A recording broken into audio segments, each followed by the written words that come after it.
nuestros abuelos, nuestros ancestros, nos dejaron esta huella y seguir manteniendo más adelante. Y transmitirlo a mis nietos, a mi hijo también, que esta música es una música muy enriquecedora, una música muy autóctona. En Costa, Sierra y Selva, gracias a Yuri, que nosotros nos hemos llegado a conocer, pero gracias a al nombre de Yuri, nosotros hemos trabajado con ellos, saludar esta tarde juntamente con nuestros familiares. Y esta música vamos a, pues, a ver un pajo de Masato y para la visita, para que alguna vez ellos pueden cada vez los días sábado, domingo, y para un evento especialmente al señor alcalde ha aperturado en este momento, ¿no? Y esta música vamos a dedicarlo el Masato espumante, ¿no?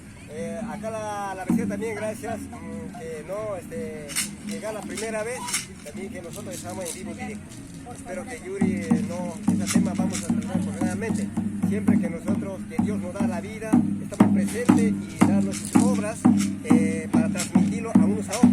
Cada vez siempre hay nuestros propios hermanos han discriminado, han perdido lo que hay que cultivar. Para nosotros seguimos adelante, mientras que la vida que Dios nos da, seguimos adelante y transmitirlo a unos a otros y también para que puedan ellos aprender y valoremos nuestro deber cultural. Es un patrimonio del Estado y patrimonio de la comunidad, ¿sí? Esto me voy a dedicar al Masato espumante.